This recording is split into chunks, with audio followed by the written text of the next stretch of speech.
اس نے توقف کیا کہ جان سکے کہ بڑھیا کو احرام مصر کا کچھ اندازہ تھا کہ نہیں۔ بڑھیا خاموش رہی۔ پھر احرام مصر پر اس نے لفظ مصر ٹھہر ٹھہر کر اور کھینچ کھینچ کر ادا کیا تاکہ بڑھیا سمجھ سکے۔ بچے نے مجھ سے کہا اگر تم یہاں آؤ تو تمہیں ایک خزانہ مل سکتا ہے، لیکن جیسے ہی وہ مجھے خزانے کی جگہ دکھانے لگتا ہے میری آنکھ کھل جاتی ہے۔ بڑھیا کچھ دیر تو خاموش رہی، پھر اس نے لڑکے کا ہاتھ دوبارہ اپنے ہاتھوں میں لیا۔ اس کی ہتھیلیوں کو غور سے دیکھنے لگی۔ میں تم سے بھی کوئی فیس نہیں لوں گی۔ اگر تمہیں خزانہ مل گیا تو تم مجھے اس کا 10واں حصہ دو گے؟ لڑکا خوشی سے ہنسنے لگا۔ خزانہ ملنے کی خوشی نہیں بلکہ بڑھیا کی فیس ادا نہ کرنے کی خوشی۔ ٹھیک ہے، مجھے خواب کی تعبیر بتاؤ، اس نے کہا۔ پہلے تم قسم اٹھاؤ کہ جب تمہیں خزانہ مل جائے گا تو تم مجھے اس کا 10واں حصہ دو گے۔ لڑکے نے بلا جھجک قسم کھائی کہ وہ اپنے وعدے پر قائم رہے گا۔ یہ خواب اگرچہ خدا کا کلام ہے تم سے، ہماری دنیاوی زبان میں اگر تم اس کی تعبیر کرنا مشکل ہے، اس لیے میں سمجھتی ہوں کہ خزانے کا 10واں حصہ لینے میں حق بجانب ہوں۔ تعبیر یہ ہے کہ تم احرام مصر پر جاؤ۔ اگرچہ میں نے ان احرام کے بارے میں اس سے قبل نہیں سنا، لیکن اگر یہ تمہیں ایک بچے نے بتایا ہے تو پھر یہ حقیقت ہے، کیوں نہ کہ بچے جھوٹ نہیں بولتے۔ احرام مصر پر تمہیں خزانہ ملے گا جو تمہیں دنیا کا امیر ترین آدمی بنا دے گا۔ لڑکے کو پہلے تو حیرانی ہوئی، پھر جھنجھلاہٹ ہونے لگی، اسے صرف یہ جاننے کے لیے کہ بڑھیا سے بات کرنے کی کیا ضرورت تھی۔ یہ تو وہ پہلے بھی جانتا تھا۔ اس کی جھنجھلاہٹ اس خیال سے دور ہو گئی کہ وہ بہرحال اسے کوئی فیس ادا نہیں کرنا تھی۔ مجھے اس لیے اپنا وقت برباد کرنے کی کوئی ضرورت نہیں ہے، اس نے بڑھیا کو جواب دیا۔ میں نے تم سے کہا تھا کہ تمہارا خواب بہت مشکل ہے۔ کچھ بہت سادہ چیزیں سب سے زیادہ مشکل ہوتی ہیں، صرف ذرک انسان اسے سمجھنے کی صلاحیت رکھتے ہیں، اور مجھے قطعی یہ دعویٰ نہیں ہے کہ میں بہت ذرک ہوں، اس لیے مجھے تمہارے ہاتھ کی تحریر پڑھنا بھی سیکھنا پڑی تاکہ میں اس سے مدد کر لے سکوں۔ ٹھیک ہے، میں احرام مصر تک کیسے پہنچ سکتا ہوں؟ لڑکے نے استفسار کیا۔ میں خوابوں کی تعبیر بتا سکتی ہوں، میں اس تعبیر کو ڈھونڈنے کے لیے تمہاری کوئی مدد نہیں کر سکتی۔ اگر میں خوابوں کی تعبیر ڈھونڈ سکتی تو قسمہ پرسی کی زندگی کیوں گزار رہی ہوتی؟ اگر میں احرام مصر تک کبھی پہنچ ہی نہ سکا تو پھر کیا ہوگا؟ تو پھر مجھے میری فیس نہیں ملے گی، اور وہ ایسا پہلی بار بھی نہیں ہوگا۔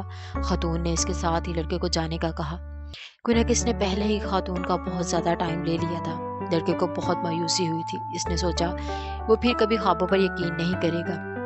اسے یاد آیا کہ طرفہ میں اس نے بہت سے اور بھی کام کرنے تھے۔ وہ جلدی سے بازار کی طرف روانہ ہوا، جہاں اس نے پہلے تو پیٹ بھر کر کھانا کھایا، پھر اپنی پرانی کتاب کے بدلے میں ایک موٹی سی کتاب لی۔ ان تمام کاموں سے فارغ ہو کر وہ ایک بینچ پر بیٹھ گیا تاکہ بازار کا نظارہ کر سکے۔ دھوپ میں ابھی تک شدت تھی۔ اس نے اپنے پانی کی بوتل نکالی، پانی پینے لگا۔ اس نے بیڑے شہر کے صدر دروازے کے قریب ایک دوست کے باڑے میں باندھ دی تھی۔ شہر میں اور بھی کئی لوگ تھے جن سے وہ واقف تھا۔ سیاحت کے لیے بہت سارے فائدے میں سے یہ بھی پہلو ہے کہ پورے اسپین میں کافی لوگ اسے جانتے تھے جنہیں وہ دوست کہہ سکتا تھا۔ وہ ہمیشہ سے نئے دوست بناتا تھا، مگر ان کے ساتھ ہمیشہ رہنے سے گریزاں کرتا تھا۔ اس کے خیال میں جب آپ کسی کے ساتھ بہت زیادہ دیر تک رہتے ہیں تو وہ آپ اس شخص کی زندگی کا حصہ بن جاتے ہیں، اور ان کی چھوٹی چھوٹی خامیاں آپ کو بہت بڑی محسوس ہوتی ہیں۔ پھر آپ چاہے کہ وہ شخص اپنے آپ کو بدل لے، اگر کوئی شخص اس طرح کا نہیں ہے جیسا کہ آپ چاہتے ہیں تو آپ کو جھنجھلاہٹ ہونے لگتی ہے۔ ہر شخص کو اس بات کا ادراک ہے کہ دوسرے کا رویہ کیسا ہونا چاہیے، مگر وہ اس احساس سے آ رہی ہے کہ خود کو کس طرح سے برتاؤ کرنا چاہیے۔ اس کا ارادہ تھا کہ شام کے وقت جب دھوپ کی شدت کم ہو جائے گی تو اپنا ریوڑ کو چراگاہ میں لے جائے گا۔ اس نے کتاب نکالی اور پڑھنا شروع کر دی۔ کتاب کے پہلے صفحے پر تدفین کا منظر تھا۔ لوگوں کے نام بہت مشکل تھے۔ اس نے سوچا کہ اگر کبھی اس نے کتاب لکھی تو اس میں کم سے کم کردار رکھے گا تاکہ پڑھنے والوں کو بہت سے نام یاد رکھنے کی دقت نہ اٹھانی پڑے۔ آخر کار جب وہ کتاب پر تھوڑی توجہ دینے میں کامیاب ہو گیا تو کتاب اسے دلچسپ لگی۔ تدفین کے دن برف باری ہو رہی تھی۔ گرم دھوپ میں سردی کا احساس پر لطف لگا۔ ابھی اس نے پڑھنا شروع ہی کیا تھا کہ ایک بوڑھا آدمی سے قریب آ کر بیٹھ گیا۔ صاف لگتا تھا کہ بوڑھا اس سے بات چیت کرنا چاہتا تھا۔ یہ لوگ کیا کر رہے ہیں؟ بوڑھے نے ایک عمارت کی طرف اشارہ کرتے ہوئے لڑکے سے پوچھا۔ کام کر رہے ہیں، اس نے خشک لہجے میں جواب دیا تاکہ بوڑھے کو معلوم ہو سکے کہ اسے بوڑھے سے بات کرنے کی نسبت کتاب پڑھنے میں زیادہ دلچسپی تھی۔ اصل میں وہ سوچ رہا تھا کہ اس دفعہ وہ تاجر کی بیٹی کے سامنے بیٹھ کی ان خود اتارے گا تاکہ وہ اس پر ثابت کر سکے وہ مشکل سے مشکل کام کرنے کے قابل ہے۔ وہ خود کئی بار ایسا کرتے ہوئے چشم تصور میں دیکھ چکا تھا۔ جب اس نے تاجر کی بیٹی کو یہ بتایا کہ بھیڑ کیوں پیچھے سے آگے کی طرف اتاری جاتی ہے تو لڑکی بہت محفوظ ہوئی اور یہ اسے بہت اچھا لگا۔ اس نے چند کہانیاں بھی کوشش کی کر کے یاد کی تھی۔ اس نے چند کہانیاں بھی کوشش کر کے یاد کی تھی۔ یہ کہانیاں وہ اس لڑکی کو سنانا چاہتا تھا۔ یہ کہانیاں اس نے مختلف کتابوں میں پڑھی تھی، لیکن وہ ان کہانیوں کو اپنے تجربے کے نچوڑ کے طور پر پیش کرنا چاہتا تھا۔ اسے یقین تھا کہ تاجر کی بیٹی کو حقیقت کبھی بھی معلوم نہ ہو سکے گی، کیوں نہ کہ وہ پڑھنا نہیں جانتی تھی۔ بوڑھا بھی اپنی ضد کا پکا تھا۔ کیا میں آپ کی بوتل میں سے تھوڑا سا پانی لے سکتا ہوں؟ بوڑھے نے کہا۔ لڑکے کو اپنی بوتل فوراً بوڑھے کے آگے حوالے کر دی۔ اسے امید تھی کہ اب بوڑھا اسے تنہا چھوڑ دے گا۔ کون سی کتاب پڑھ رہے ہو؟ بوڑھا اب بھی اپنی ضد کا پکا نظر آیا۔ لڑکے نے سوچا کہ بوڑھے سے پیچھا چھڑانے کا واحد طریقہ یہ ہے کہ اس بینچ سے اٹھ کر چلا جائے، لیکن اسے یہ سب تہذیب کے خلاف لگا۔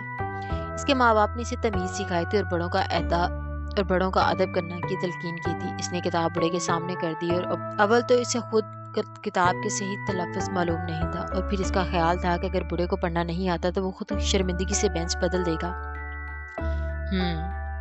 بوڑھا کتاب کو بغور معائنہ کرتے ہوئے بولا، یہ اچھی کتاب ہے مگر بہت ہی خشک۔ لڑکے کو جھٹکا لگا۔ بوڑھا نہ صرف پڑھنا جانتا تھا بلکہ اس سے قبل یہ کتاب پڑھ چکا تھا۔ اگر کتاب واقعی خشک تھی جیسا کہ بوڑھا نے کا خیال تھا تو اسے اب تک یہ کتاب بدل لینی چاہیے تھی۔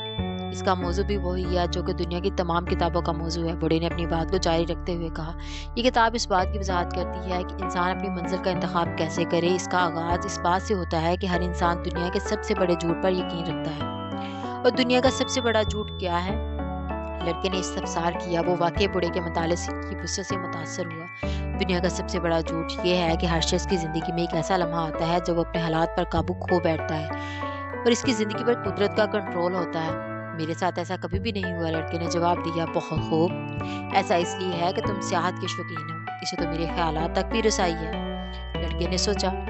بوڑھا کتاب کی برگردانی میں مصروف تھا اور کتاب واپس کرنے کا کوئی ارادہ معلوم نہیں ہوتا تھا۔ لڑکے نے پہلی بار بوڑھے کو غور سے دیکھا۔ اس کا لباس عجیب وضع کا تھا۔ لباس وہ عربی لگتا تھا، لیکن یہ بات کچھ حیران کن بھی نہیں تھی، کیونکہ طرف افریقہ سے صرف چند گھنٹے کے فاصلے پر تھا اور شہر میں اکثر عرب نظر آتے تھے۔ آپ کا تعلق کس علاقے سے ہے؟ اس نے بوڑھے سے پوچھا۔ بہت سارے علاقوں سے، بوڑھے نے جواب دیا۔ کسی شخص کا تعلق بیک وقت بہت سارے علاقوں سے نہیں ہو سکتا، لڑکا بولا۔ میں خود چرواہا ہوں، اس حوالے سے میں بہت سے علاقوں تک گیا ہوں، مگر میرا تعلق صرف ایک علاقے سے ہے جہاں پر میری پیدائش ہوئی تھی۔ اس لحاظ سے میرا تعلق سلم سے ہے، بوڑھا بولا۔ لڑکے نے سلم کے بارے میں اس سے پہلے نہیں سنا تھا، مگر سوال کرنے سے اس لیے گریزاں کیا تاکہ اس طرح سے بوڑھا اسے کم علم نہ سمجھے۔ اس نے بازار سے گزرتے ہوئے لوگوں کی طرف دیکھا، سب لوگ بہت مصروف نظر آتے تھے۔ تو سلم آج کل کیسا ہے؟ اس نے اس خیال سے سوال کیا کہ شاید اسے اس طرح سے سلم کے بارے میں کچھ معلوم ہو سکے گا۔ سلم بالکل ویسا ہی ہے جیسا کہ ہمیشہ سے تھا، بوڑھے نے جواب دیا۔ اسے بوڑھے کے جواب سے مایوسی ہوئی۔ کوئی اشارہ نہیں مل رہا تھا کہ سلم کہاں ہے۔ یہ تو اسے معلوم تھا کہ سلم اندلس کے گرد و نواح میں نہیں ہے، اگر ہوتا تو اس نے سلم کا ذکر ضرور سنا ہوتا۔ اور آپ سلم میں کیا کرتے ہیں؟ اس نے ہمت نہ ہاری۔ میں سلم میں کیا کرتا ہوں؟ بوڑھا بولا۔ میں سلم کا بادشاہ ہوں۔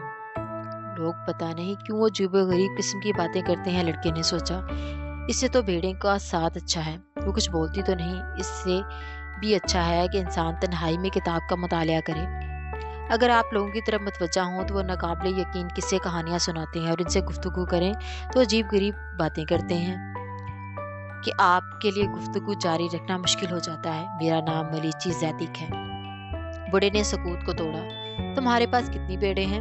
کافی ہیں، لڑکے نے جواب دیا۔ اس نے محسوس کیا کہ بوڑھا اس کی زندگی کے بارے میں جاننے سے دلچسپی رکھتا ہے۔ تو پھر تو ایک مسئلہ ہے۔ اگر تمہارا خیال ہے کہ تمہارے پاس کافی بھیڑیں ہیں تو تب تو میں تمہاری مدد نہیں کر سکتا، بوڑھا بولا۔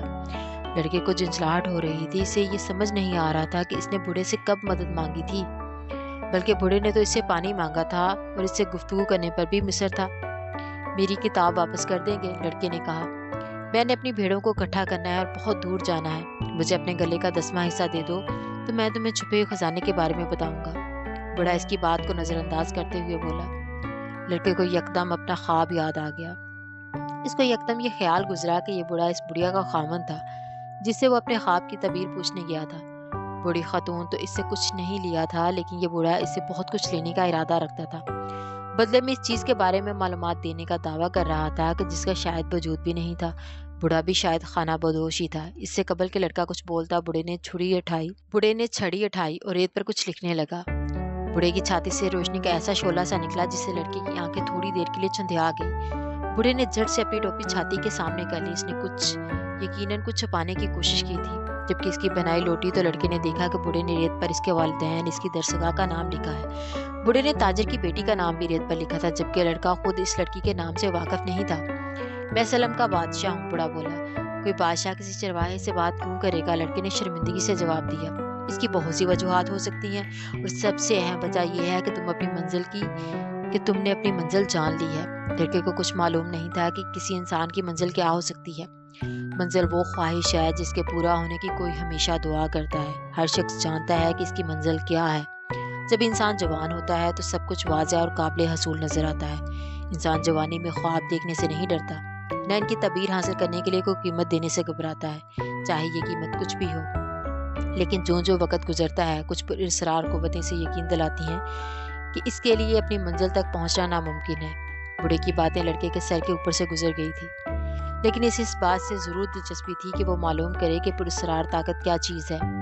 اس طرح وہ تاجر کی بیٹی کو متاثر کر سکے گا۔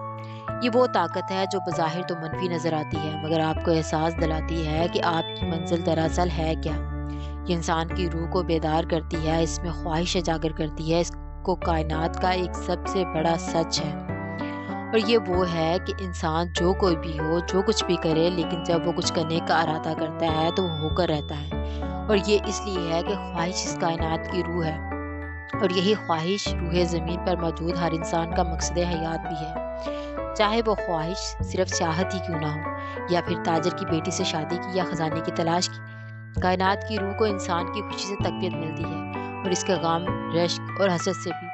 صرف اپنی منزل کا احساس فرد کے ذمہ ہے، اور جب انسان کچھ کرنے کا ارادہ کرتا ہے تو اس کائنات کی ہر شے اس اصول کے لیے انسان کی مدد کرتی ہے۔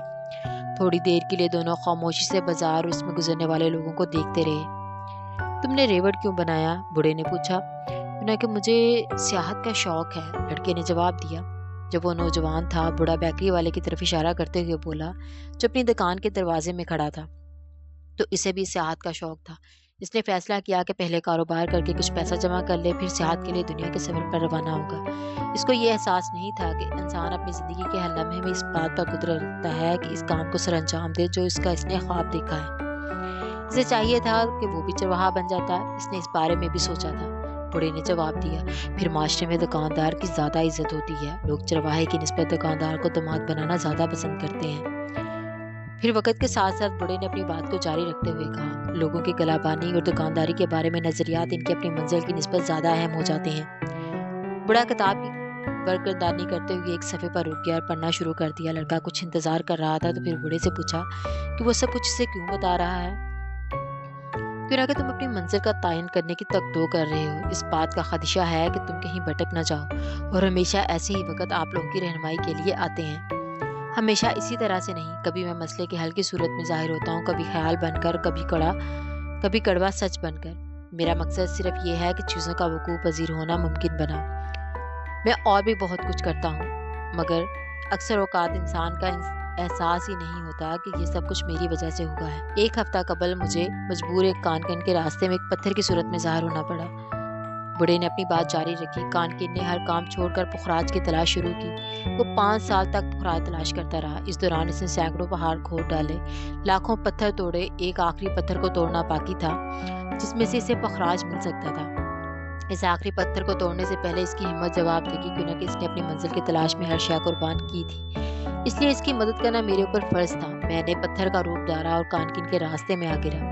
کانکن نے غصے سے اٹھا کر مجھے ایک طرف پھینکا۔ اس نے مجھے اتنی زور سے پھینکا کہ میں جس پتھر پر گرا وہ ٹوٹ گیا اور اس کے اندر سے پخراج نکل آیا۔ یہ دنیا کا سب سے بڑا اور سب سے خوبصورت پخراج تھا۔